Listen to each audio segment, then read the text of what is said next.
Welcome to Mind Gourmet. My name is Nina Kaiser. I'm the co-founder of Mind Gourmet and, as always, your host today. My today's guest is integrative physician, acupuncturist, meditation teacher, TEDx speaker, and author of the Real Self-Love Handbook, Dr. Andrea Pennington. Welcome, Andrea. Thank you for being my guest today. Thank you so much, Nina. It's wonderful to connect with you again. I am so excited and I'm so happy to dive with you in the Real Self-Love Handbook. Reading it has given me so much precious insight and information. I'm just so happy to share it. But before I do, I am introducing you a little bit to our audience. Dr. Andrea Pennington is an integrative physician, acupuncturist, meditation teacher, #1 international best-selling author, and TEDx speaker.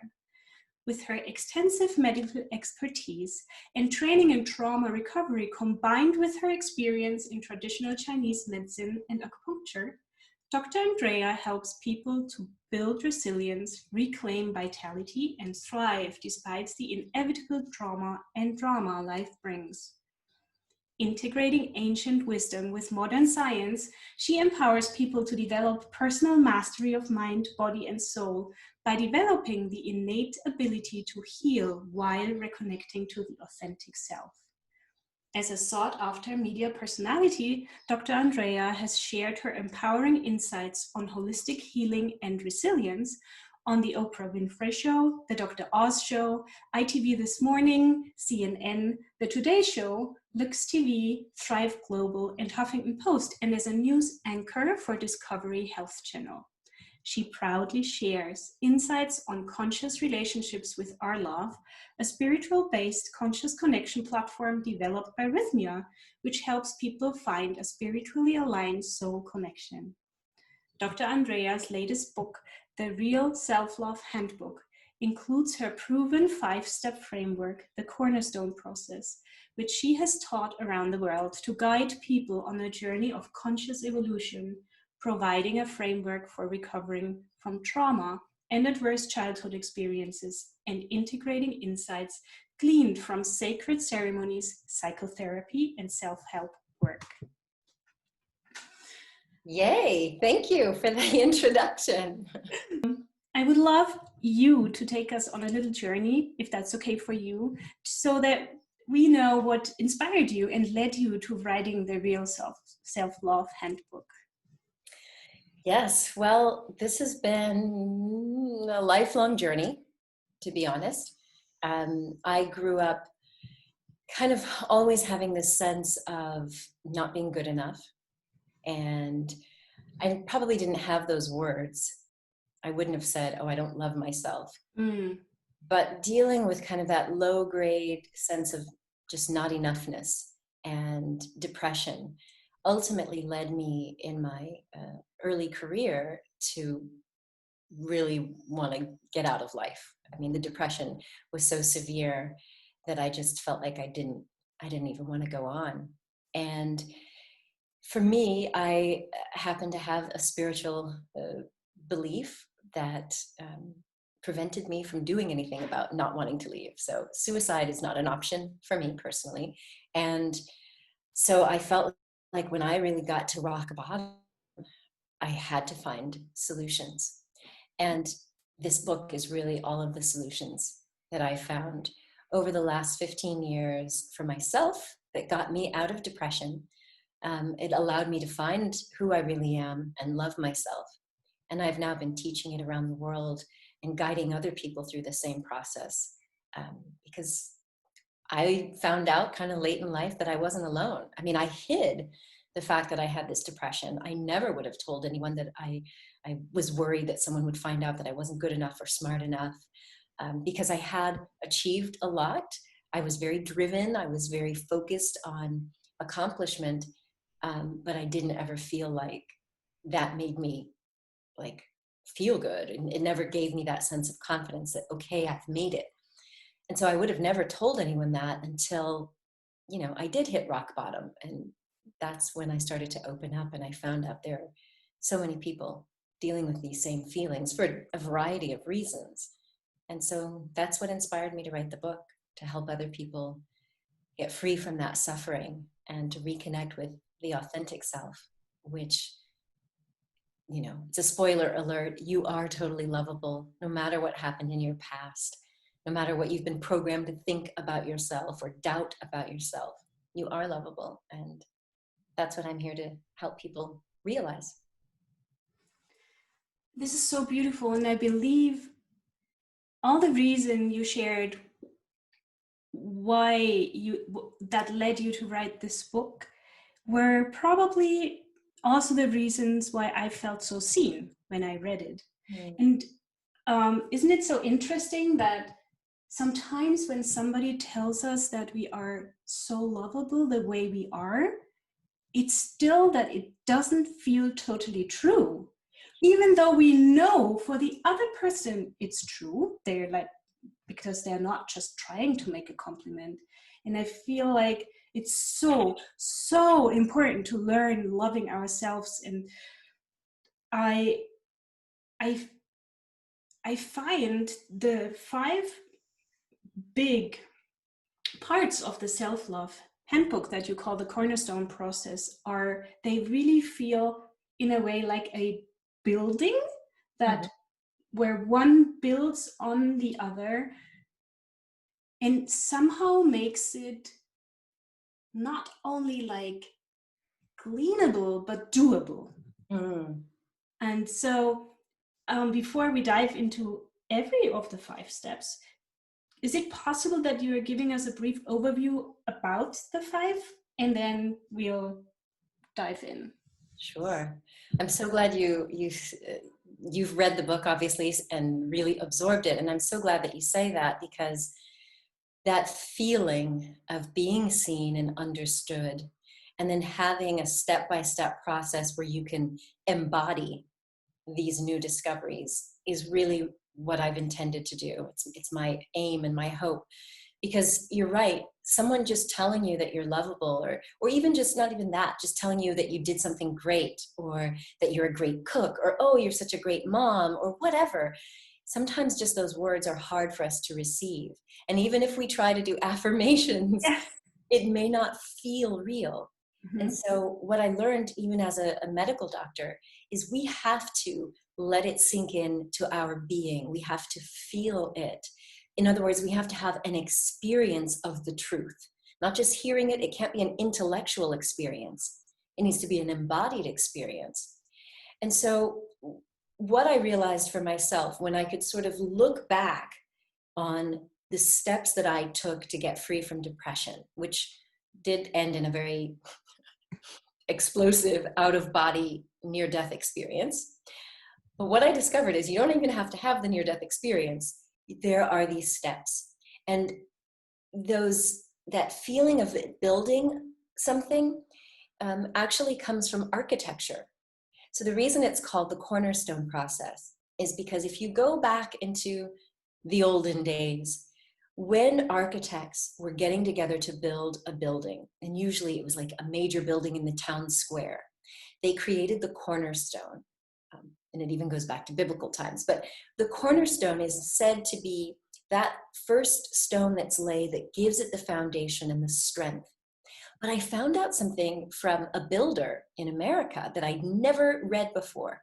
And that is that in the olden days, when they were building a house or a big, huge building, underneath the cornerstone, they would sometimes bury things that related to the inhabitants, whoever was going to live there. And so there are all these sort of things under the stone, which add to the foundation. And what I discovered was it's the same thing with us. There are aspects of our true self. Sometimes I call it your spiritual DNA or your soul print. There are characteristics, your values, your soul purpose that are all underneath who you really are. Now, most of us have built a building, an ego, a persona with all these masks that isn't aligned with our true self. We've tried to fit in and accommodate others. But what the cornerstone process is saying is we can take you and kind of dig up, see what was initially part of your true self, that true blueprint, and relay your cornerstone. so that bit by bit, you start to recreate your authentic self, your living temple, which is your life, it's your mindset, it's the way you show up in the world, it's your living temple or castle or whatever you want to call that structure. And so that's what the process, and again, this wasn't that I brilliantly thought it up. It was sort of, I got these downloads as I looked back on, if people wanted to know, how did I get free from depression? How did I love myself? These were the 5 steps or stages that I went through. And it all starts with part 1, awareness. And just a quick question in between, do you see it like I experienced it, that even though the corners, like the stones or the parts, build on each other, we kind of oscillate between them? Often I find myself in part 1 because I'm so trying to understand who I am and how I work. And then sometimes I do love myself and I see it happening more often, which makes me happy. And then sometimes I'm totally back in my head, and then I discover I'm thriving. So it's almost like a dance between those stones. Yeah. While to me at least, it feels like the more aware I am about myself and what's happening, the more I can embody the other parts. And there's one beautiful quote that I found in your book, and it says, to love yourself, you must know yourself. So your first priority is to become aware of who you really are, or who you are intended to be. And while this sounds so clear, sometimes it's like, but how do I do this? Yes. So can you help us understand how we can become more aware of our true nature and awaken to this authentic self? Yeah, well, that is the number one question I think I get asked the most. When I tell people we can liberate your authentic self, you get to become who you really are. And they're like, well, how would I even know who I am? Because I've been so programmed, to be the good girl or to be the smart girl or to fit in and be quiet. And so in step 1, which is about awareness, as you say, what I invite you to do is first, before you try to say who you really are, first look at who were you programmed to be. Because if you can see where you were programmed, you can also start to feel, and it is a dance. You're going to feel certain things that make you feel like, that's not me. And then you realize, oh, that's not me. I've been living that way, but that's not true to me. Mm-hmm. And like you said, you'll get to doing something and you're like, oh, I love myself. You feel it. And so getting to that recognition, I start off by just saying, let's figure out how you got programmed. And not all of our programming is bad, okay? So your family, your parents, your religion, they've all had an influence on you, and it's not all bad. But when you become an adult, it's time for you to kind of look with fresh eyes and figure out, well, what do I really value? Maybe my parents valued, a strict education, but what really feels right to me is to be more in flow. And, maybe I grew up in one religion, but that doesn't really sit with me and something else does. Mm-hmm. So what we do is we first look at how were you programmed? So looking at the things that you heard growing up in your family, the beliefs, the assumptions about what's possible for you in life. As we start to look at how you got programmed, eventually you can start to think back and realize, okay, some of this wasn't conscious. I didn't necessarily choose it with my conscious mind. Yep. I just accepted it. And sometimes we accept things because we absolutely have to. If you grew up, for example, in an abusive family, and if you were too loud, if you were jumping around as a kid and you got smacked, it may have been very smart for you to be quiet, to play small, to not jump around anymore. And that adaptation, that coping strategy was absolutely appropriate. It was based on your survival, and good on you for doing it. But what we find is that I have adults who come to me as clients and they're like, why is it I can't speak? Why am I afraid to get up on stage or to ask for a raise or to ask for a new job? Why do I sabotage my relationships? And when we go back and we see where those beliefs came from or those behaviors came from, then we start to recognize, oh, but that's not really me. I have these other desires. Does that make sense? So that's kind of where the awareness starts. It starts with knowing who you are not, or at least who you were programmed to be.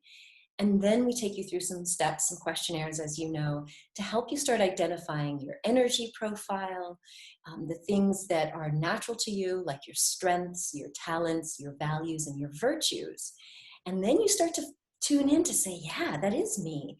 I can see how that shows up in other parts of my life, and that does make me feel good when I'm doing them. And these are all just hints. They're all just clues that help you shine more light on who you really are.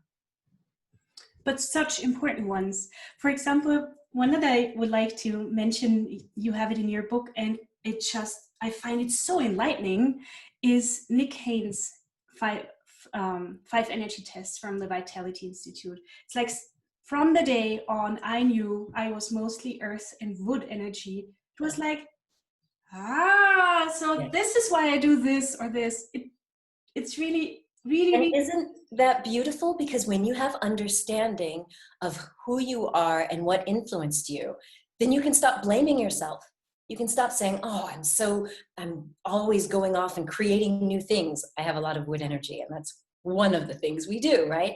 Right. Once you can recognize that you have these influences, that is so freeing, and it helps you accept who you are. So yes, I love the work that Nick Haynes and his team at the Five Institute do. So I include in the book the suggestion that you go take the vitality test. It's totally for free. And you will get these insights about your energy profile. Each of us has one of these 5 elements from Chinese philosophy that influence us, so from wood and water and fire and earth, like you mentioned, and metal, they each influence us. And of course, our partners, our children, the people we work with, they have their own energy profile. So when you find out who you are and why certain things, trigger you, it can bring so much more self-acceptance.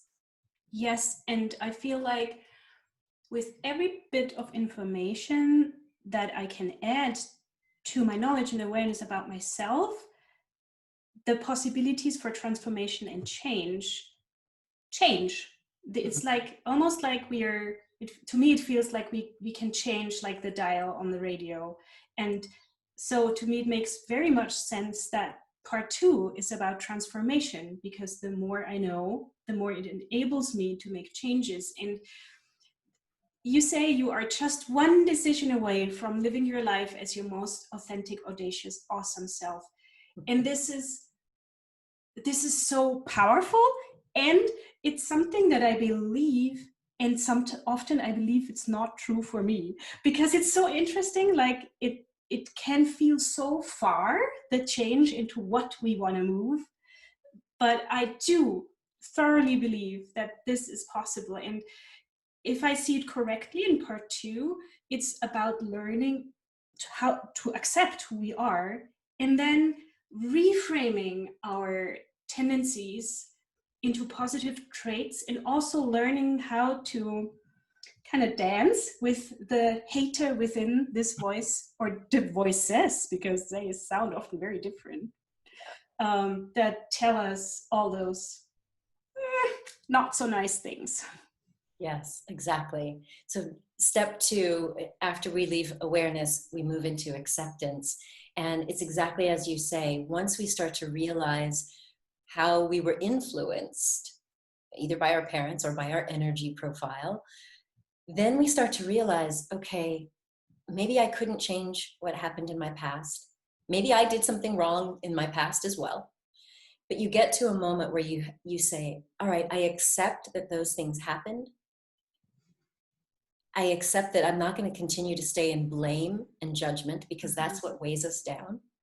And instead, we realize that if that's what happened in the past, that's okay, because right now I get to consciously choose going forward.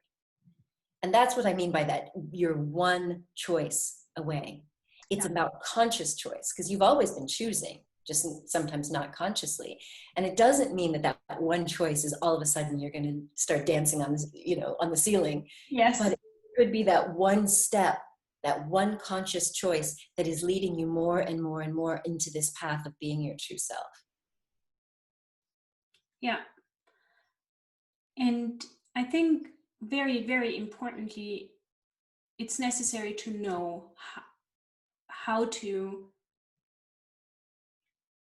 it's called reframe, but it's almost like I feel how to find a kinder, more loving explanation for who we are. And do you have some like advice or thoughts for us how this is doable? Yeah, you're absolutely right. The reframe, I call it like rewriting. I mean, we really can look at our brain as like a supercomputer, and there are these operating systems back there. There's software that's running. And what if you could go in and rewrite that code so that, for example, you mentioned these voices. I, I had more than one voice for sure in my head. And when I started to do this work, I realized it's like the Supreme Court. You know, in the United States, we have multiple judges on the Supreme Court. So it's like I have this Supreme Court justices. One would be judging my behavior, one would be judging what I said. And like there were all these different voices. And just that awareness was allowing me to understand, well, where did I get that one? That one sounds a lot like my mom, or a lot like my dad, or that coach at school. I realized I had internalized Yes. the opinions and beliefs of other people, and they became my internal judges, right?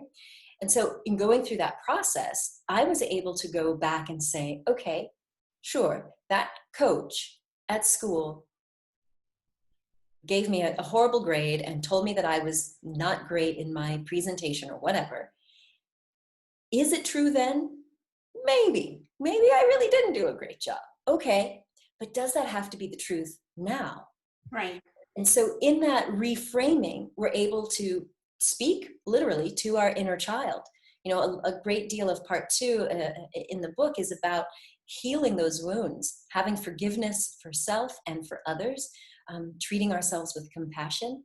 And that involves going into the subconscious mind, either through journaling or meditation or visualization, or literally having a two-chair dialogue with that younger part of yourself and saying, sweetheart, I am so sorry that you have been carrying that for so long. Those beliefs that you had to be better, that you weren't good enough, or that you didn't deserve to speak up.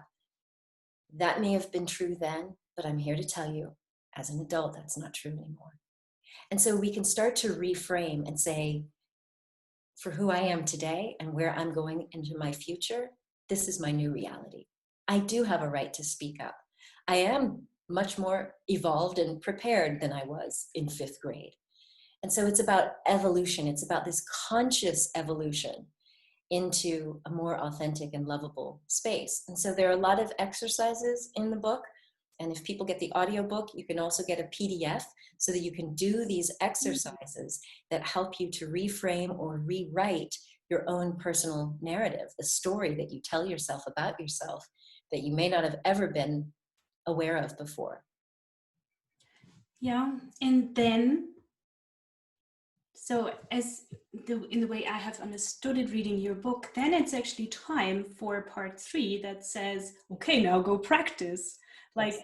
you say, from this point on, your life is your own and you're accountable Yes. to your true self only. And that reminds me of what you just said before. Yes, it starts with a choice, but then basically every time we think, behave, or do something that actually is not in alignment with that choice, if I see that correctly, then it's actually the point in time where I need to remind myself of saying, hey, wait a second, that's actually not what you chose. So a big thing I feel is like dealing with these very, very strong emotions which we perceive as very, very negative, especially guilt and shame. So how is it possible to really take responsibility for our lives and kind of learn how to let go or digest or maybe even transform those feelings? Well, the first way I would say as we move into this accountability phase, step 3, is recognizing who you really are. So if you did the work in steps 1 and 2, you're starting to realize I'm not who I thought I was or who I was programmed to be. In fact, who I am is much bigger even more mysterious. Like there's so much unknown. And so the question is, who do you think you are? Because in step 3, what I'm saying is, what if you recognize that you are a spiritual being? You know, you've heard this phrase, I'm a spirit having a human experience. That one little shift can give you permission to say, okay, if I'm having a human experience, and it's part of the human experience to develop an ego where we try to fit in, we're in survival mode as children, that's just part of the process. It's not personal, because you're not a person, you're a spirit. So that's an important shift. That's the first thing. But as you do that, then when those emotions of shame and guilt come up, which they were there for me, the shame for not being good enough, the shame for the color of my skin, the shame for the way my hair was different than other people. When I started to realize that, you know what, we're all going through these same things. We all have these voices inside our head. We all have a moment where we look in the mirror and we compare ourselves to others and we feel like we're not enough, whatever that is. Yeah. As soon as we realize that we all share this common humanity, that's when we touch into compassion. We can have compassion for ourselves and say, whoa, you're going through this human experience and it's really challenging. And I feel that. And I don't want you to suffer. And so let's take action. Because the accountability it's first a mindset shift, and then it's about step 4, which is inspired action. So in other words, to answer your question about, you know, how do we take responsibility when we start to feel like, well, then is everything my fault? No, it's just for you to recognize that as a human, things come up. We don't always process them in the best way. If you were lucky and you had a beautifully compassionate caregiver, adult, even an older sibling or a coach who was there for you to take you under their wing when something bad happened, and you might have been able to process it differently. But if you didn't, that's not your fault. That's just a part of the human experience, and you deserve a break. That inner child within that was let down, that was disappointed, that was maybe even abused or neglected, he or she deserves a break. And that's when we tune into compassion. And I include in the book the forgiveness meditations, because sometimes we need to forgive ourselves, not just other people who may have done us wrong, but there are sometimes ways we have sabotaged our own happiness. There are ways that we've hurt ourselves. And so going through these meditations is a really important way to help you gain that awareness. You know, that's what mindfulness really does for us. It allows us to become aware of who we really are. We are this silent witness, this consciousness, this infinite being, and we can witness ourselves going through these life stages as this little ego, you know, carrying all these masks and all these roles. And it's with that awareness, that slightly detached awareness, that we can really feel that compassion and forgiveness. Yeah. And even observing ourselves and it's not so just actually, going through a very normal, regular day can be so enlightening. I'm so often so surprised how often actually I go unconscious in one day, sometimes in 1 hour, and always, to me, it always is a little bit like when we fall asleep, we never actually realize the moment of falling asleep. We only realize it when we wake up. And to me, that's similar to when I fall into an old pattern or program. I normally realize it when I become conscious about it, but I normally don't when it starts. And I feel mindfulness is so helpful, because we kind of get to basically observe. I don't want to say control, because that sounds not good, but I feel like the more I can observe myself, the more I can make different choices.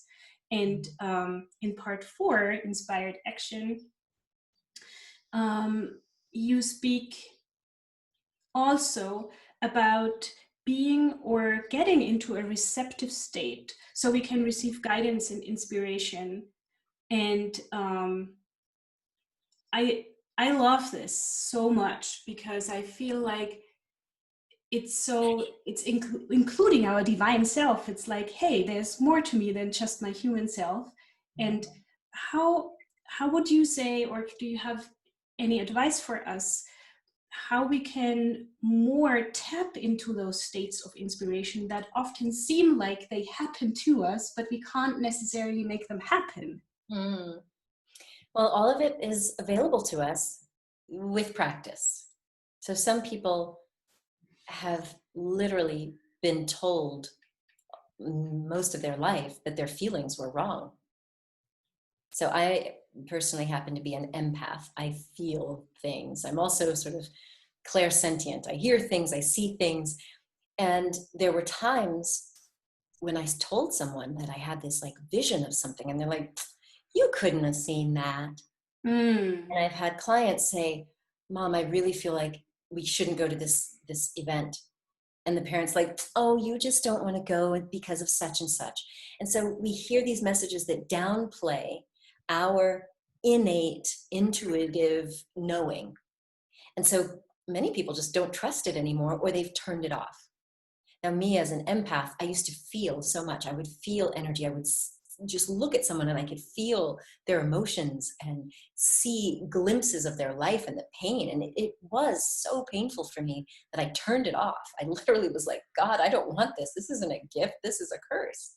Mm-hmm. And so it takes us, many of us, some time to relearn the trust that is built in, again, into this human system that we've inherited with life. And so for some people, that's a gut feeling. Some people, it's a heart feeling. Some people, it's just a knowing. So the way we do that is throughout the book, you have all of these guided meditations and these mindfulness practices. And I invite you to literally journal, like journal about the times when you did have kind of a feeling or a hunch or this intuitive knowing that you should do this or you shouldn't do that. And then you just start to take note. What happened? Like, did you follow your intuition or not? And what was the outcome? And if it's happening in the here and now, you write about it and you say, oh, I had this feeling to do such and such, so I did it. And then a few days later, you can check in and see where did that lead you or take you. And then also it's about knowing how that shows up for you. So as I said, for some people, it's a gut feeling, like literally their stomach will get in knots or they'll feel butterflies. They'll feel this rumbling we now know, of course, that we have all of this neurologic tissue, like we have like a second brain. That's what they call the gut. So we pick up on things and you may feel it in your tummy. And so that might be your body's way of letting you know something. And so before we can take inspired action, we need to get the inspiration. And so it may be tuning into your heart. Do you have a heart sense about something or someone? So that's what inspired action is about. It's about asking you to open up your mind to the fact that there may be action you need to take that you can't necessarily get to with your rational intellect. It may not be based on facts or something that you see objectively in the world, but instead it's subjective. It's something that you're starting to realize, or it could be a download. You know, a lot of our spiritual people will say, I don't know where it came. I just knew I needed to do it. It was downloaded. And that's what we can learn to step into bit by bit. And that is part of this path of really trusting your authentic self. Yeah, and I feel the more we learn it, or the more I learn it, the more exciting life becomes, because suddenly there are in some way different wildcards. It's not only like things that we perceive as dangerous or terrible that may feel like they happen to us. There's suddenly this hint like, ooh, maybe I want to go to this concert. Maybe I want to contact this person. And then when we see, and you are right, that does happen, that actually paying attention and trusting these feelings does lead somewhere. Yeah. That's exhilarating. It's so, so beautiful. Well, I love that you bring up the idea of the positive emotion that comes with it.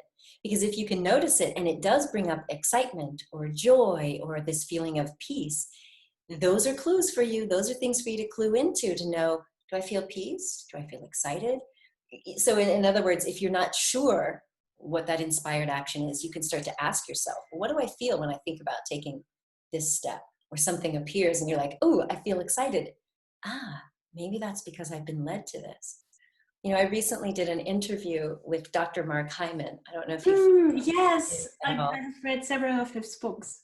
Yes, wonderful work. But he described that same thing as well. He feels like he never set out on the path toward where he is today, you know, this world-renowned functional medicine guy with a podcast and, you know, on Capitol Hill and all that. But he said there were many little things that happened, little synchronicities, little miracles that led him bit by bit by bit. And once we do tune into it, we start to realize there's even more of them. So it really is about giving ourselves permission to open our eyes and look for them. And that's why it's a literal step in this process, because learning to love yourself, you know, comes with trust and it comes with experience. Yeah, it's so true. And like a friend of ours, Kitty, always says, or Aloise, follow the breadcrumbs. And it's really like, once we start recognizing the first few, and we are in a state of being where we can see and receive them because we meet them like on the right, I say, vibrational level or so, you see that life is like full of breadcrumbs. And that's really, it's just so beautiful, which brings me to part 5, because I love it that you just make elevated feelings like gratitude and appreciation so important. They are not just a byproduct, they are just so important. Can you please share with us, why are elevated feelings like gratitude and appreciation so powerful? The reason they are so powerful is because they literally impact our brain chemistry and our experience of life. So you're right, they're not just a byproduct. You don't just wait to get happy when something nice happens, or wait to feel good because somebody was nice to you. What I'm inviting you to do in step 5 is to deliberately step into an attitude of gratitude or appreciation and find those positive emotions. So positive emotions like joy, awe, when you feel like just amazed by something, of course, gratitude and appreciation, even humor. When we can zone in and look for ways to bring those feelings up. So it may be hanging out with certain people, avoiding others. It may be watching a movie or reading a certain book or going to a certain place like a museum to be in awe, or tuning into nature, which inspires awe. What we know is that we can create micro moments of positive emotion that add up in our own sort of mental bank account. We call it psychological capital. We actually feel better. And that isn't just like, oh, I feel happy, yay for me. What it actually does is it buffers us against stress and against the challenges that always are going to come up in life. And they build our resilience. In other words, they build our capacity to adapt when things are not going great, to be more flexible when things don't go our way, and to make us more resourceful so that when challenges come, we actually can respond more effectively. And there's science to back it up. I mention in the book the wonderful lab of Ellen Langer, who has studied this broaden and build theory that she created about positive emotion. And so that for me was critical, because when you're learning or unlearning who you were programmed to be, and you're getting out of depression and anxiety and self-judgment and blame, you need some pick-me-ups for this work. And it's not just a frivolous thing. It literally is impacting your own vitality, the energy of your body, your immune system, your heart rate. The aging system of the body is literally impacted by positivity, like optimism and hope and joy. So as a doctor, I can tell you that these are very, very important things to do. But certainly as you're learning this sort of whole concept of neuropsycho immunology, it's all related.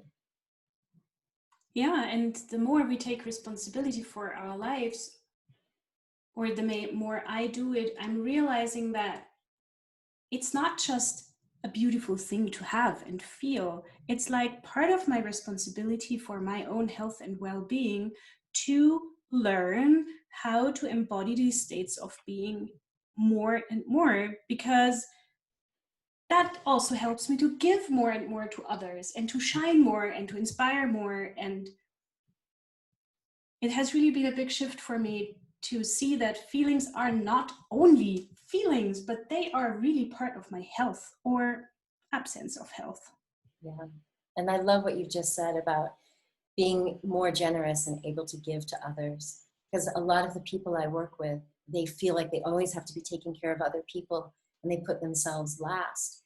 And I really believe that the more that you fill up your own cup and feel vibrant and alive and full of joy, you can still take care of other people, but you do it from your overflow so that you don't get depleted. Because that's what leads to burnout. That's what leads to compassion fatigue and resentment. And so by focusing on yourself, it's not selfish. In fact, it's the most generous thing you can do because you'll be giving in an energy of true generosity, and it's good for all parties involved. Yes, yes, yes. And I feel like the quality of the help and support I can give is just so different when I feel whole and complete and vital and healthy. So now for everybody who would like to learn more about you, about your work, your music, or would you please also share a little bit about your music, and who would like to help going through the Cornerstone process, where can I find you and how can they learn from you? Well, you can visit me online, andreapennington.com. It's the main website. And you'll find links to everything, to get the book, to join our Real Self-Love community, which is totally free. That's how I give you all of the access to even more downloads. You get them with the book no matter what, but if you join the Real Self-Love movement, there are interviews, masterclasses, downloadable guided meditations, and every month, on the second Tuesday of the month, I join you live for free coaching and support and healing meditations and whatnot. So you can get information about that at realself.love. Now the music, I am still working my way back to that. I didn't share this in this conversation, but most of my life as a kid up until my mid-20s, I was a performing artist. I was doing theater, music, dance. I got into television production at university. And music has always been the thing that just sort of allowed me to ground and then share emotions. Because when you're on stage as another character or you're singing, you just have this freedom. And I lost that when I went to medical school. And it was really music that played this instrumental role on this healing journey. And so in my most recent TED Talk, I sang live one of the songs that I wrote as part of this Real Self-Love movement. It's a song called I Love You, Me. And I'm really looking forward to singing more. It's something that brings me so much peace and joy, and other people seem to like it too. So I'm getting out of my self-critical phase to start writing and singing more as therapy and as my gift to anyone who wants to listen. Yeah, and I have seen that TED Talk and I have heard it, and it's so beautiful. And I'm also grateful for it and for you, because you show me what's possible. So I have a classical voice training. I actually know how to sing, and I'm still at this point where I feel like, maybe not. But whenever I do it, I feel this power, and I feel that there's a part of me that normally, I don't know where it is, in the closet or so. So thank you for reminding me of really paying attention to those actually precious parts of ourselves that we, maybe because we feel so vulnerable about them, tend to protect by hiding, but they actually want to come out. Yeah, and they actually nourish us. Like, you don't necessarily have to go and become a professional singer, but by doing it, you're allowing your soul and your essential self to express and be active in your life, even if it's only in your home. And that, again, that fills you up and allows you to be more present at work and more generous to your children. So the arts are incredibly important as part of our life expression and healing journey. So I highly recommend that. And for people who are interested in expressing yourself, I also manage a company called Make Your Mark Global, where we help people step into the limelight, whether that's as an author or a speaker or a singer. So that's another opportunity for us to work together. which is wonderful. And we will link to all important places right below this interview. And it's hard to come to a close because I'm so enjoying this conversation with you. Thank you from my heart for taking the time and dive with me into the Real Self-Love Handbook. And congratulations to the audiobook also. I'm looking forward to listening because I know I'm going to listen to your voice. Yeah. And it is a different experience to be able to hear it, you know, passively, or while you're doing dishes, or while you're, you know, going for a walk. So I'm so excited that it's finally coming out. Yes, and when it's read by the author, there's just nothing better than that. Yeah, I feel the same way. So I'm excited that I had the opportunity to do it. So that's exciting times as well.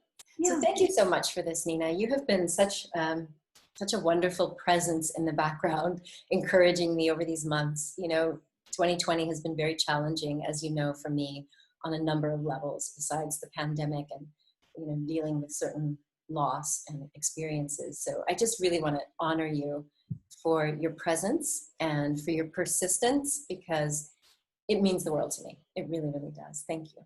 Oh, thank you so much. I truly love and appreciate you. And even though it's not possible, this is a virtual hug. Thank you, Nina. And I'm looking forward to hearing from you and seeing you soon. And I'm going to say goodbye to everybody. It's our pleasure here at Mind Gourmet to support you with our food for thought. Bye, Andrea, and bye, everybody. Bye. Blessings.